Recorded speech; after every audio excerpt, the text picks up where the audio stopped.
केशरी आपका फिर स्वागत करता हूं। महाभारत कथाओं की श्रृंखला को आगे बढ़ाते हुए उद्योग पर्व की कथाएं चल रही हैं और धृतराष्ट्र और विदुर के बीच में संवाद हो रहा है, संजय से संवाद हो रहा है।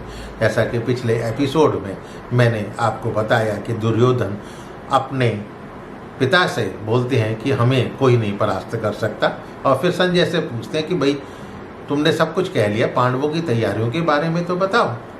तो अब संजय बोलते हैं युधिष्ठिर तो युद्ध की अभिलाषा से प्रसन्न है। भीम, अर्जुन, नकुल, सहदेव भी भयभीत नहीं है। अर्जुन तो अस्त्र संबंधी मंत्रों की परीक्षा कर रहे हैं। उन्होंने मंत्रों का चिंतन करते हुए मुझसे कहा, संजय हम लोग युद्ध में अवश्य विजयी होंगे। तो दुर्योधन बोलते हैं, संजय तुम तो जुए में हारे पांडवों की प्रशंसा कर रहे हो। ये बताओ उनके रथ में कैसे घोड़े हैं, कैसे ध्वज हैं, क्या तैयारी है। संजय बोलते हैं, विश्वकर्मा त्वष्टा तथा प्रजापति ने इंद्र के साथ मिलकर देव माया के द्वारा ध्वज में अनेक छोटी बड़ी अनेक प्रकार की बहुमूल्य तथा दिव्य मूर्तियों का निर्माण किया है। युद्ध के समय हनुमान जी उस ध्वज में अपने स्वरूप को स्थापित करेंगे। विश्वकर्मा ने ऐसी व्यवस्था करी है कि वो ध्वज वृक्षों से अवरुद्ध होकर भी कहीं अटकता नहीं है। वो 1 योजन तक संपूर्ण दिशाओं को व्याप्त रखेगा। वो इस प्रकार का है कि रथ पर कोई भार नहीं पड़ता और ना ही उसकी गति में कोई रुकावट होती है। जैसे नौका में पाल हवा की गति में मार्ग बनाते हैं, उसका भार कम करते हैं। इसी तरह से अर्जुन के रथ में गंधर्व राज चित्ररथ द्वारा दिए गए श्वेत अश्व जुते हुए हैं। ये पूरे 100 हैं।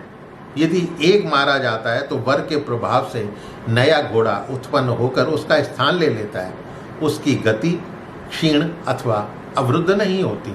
युधिष्ठिर के रथ में भी सफ़ेद घोड़े जुते हुए हैं। भीम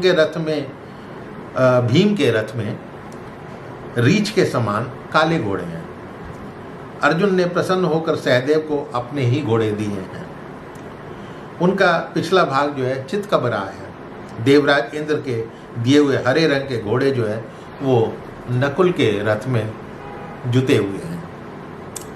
अब धृतराष्ट्र पूछते हैं कि संजय वहाँ तुमने किन किन राजाओं को देखा था जो उनकी तरफ से युद्ध में शामिल होना आए हैं। संजय बोलते हैं, अंधक वंश के प्रधान पुरुष श्री कृष्ण वहाँ पर हैं और चेकितान और युयुधान सात्यकी भी वहाँ पर हैं। दोनों के पास 1 अक्षौहिणी सेना है। पांचाल, नरेश, द्रुपद, धृष्टद्युम्न और सत्यजीत आदि अपने 10 पुत्रों के साथ शिखंडी द्वारा सुरक्षित होकर 1 अक्षौहिणी सेना के साथ वहाँ पर उपस्थित हैं। राजा विराट अपने 2 पुत्रों शंख और उत्तर के साथ 1 अक्षौहिणी सेना के साथ उपस्थित हैं। मगध नरेश, सहदेव तथा चेदीराज, धृष्टकेतु अलग अलग 1 अक्षौहिणी सेना के साथ उपस्थित हैं। कैकेयी राज के 5 राजकुमार 1 अक्षौहिणी सेना के साथ उपस्थित हैं। भीष्म जी के वध का कार्य शिखंडी को सौंपा गया है। बलवान मद्र नरेश युधिष्ठिर के हिस्से में तथा अपने 100 भाइयों तथा पुत्रों सहित दुर्योधन भीमसेन का भाग नियत किए गए हैं, यानी भीमसेन के द्वारा ये मारे जाएंगे। कर्ण, अश्वत्थामा, विकर्ण, जयद्रथ अर्जुन के हिस्से में आए हैं मारने के लिए। दुर्योधन तथा दुशासन के सभी पुत्र अभिमन्यु के हिस्से में पड़े हैं। सहदेव ने आपके साले शकुनी को अपना भाग निश्चित किया है कि ये शिकार तो मेरा है, और उसके पुत्र उलूक का वध जो है वो नकुल के हिस्से में है। पांडवों की सेना कई भागों में बंटकर उन्होंने अपना अपना शिकार जो है निश्चित कर लिया है, किसको मारना है। अब धृतराष्ट्र बोलते हैं, संजय बलवान भीम के साथ जिनका युद्ध होने वाला है वो मेरे सभी मूर्ख पुत्र अब नहीं के बराबर हैं। समझ लो, मर गए। भूमंडल के समस्त राजाओं का वध करने के लिए मानो कालधर्मा यमराज ने ही उनका संस्कार किया है।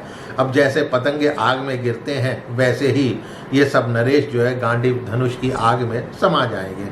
पांडव हमारी विशाल सेना को अवश्य मार डालेंगे। संजय, युधिष्ठिर जिसके नेता हैं, भगवान मधुसूदन जिसके रक्षक, अर्जुन, भीम जिनके प्रमुख योद्धा हैं, उन्हीं पांडवों के साथ मेरा दुष्ट पुत्र मेरे चीखते चिल्लाते हुए मना करने पर भी युद्ध करना चाहता है।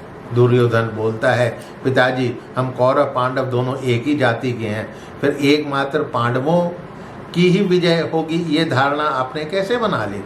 उसके बाद दुर्योधन अपने योद्धाओं की प्रशंसा करने लगता है। फिर धृतराष्ट्र बोलते हैं, संजय मेरा ये पुत्र जो है पागलों के समान प्रलाप कर रहा है, ये युद्ध में धर्मराज युधिष्ठिर को ये कभी नहीं जीत सकता।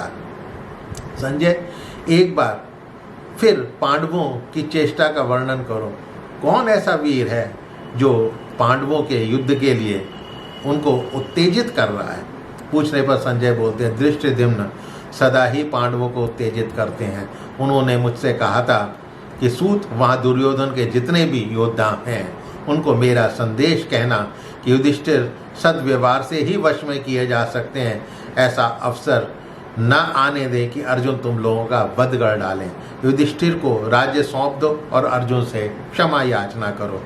अर्जुन का दिव्य रथ तथा अर्जुन स्वयं देवताओं के द्वारा सुरक्षित है, उनको कोई नहीं जीत सकता है। उसके बाद धृतराष्ट्र जो है एक बार फिर संधि के लिए समझाने की कोशिश करते हैं।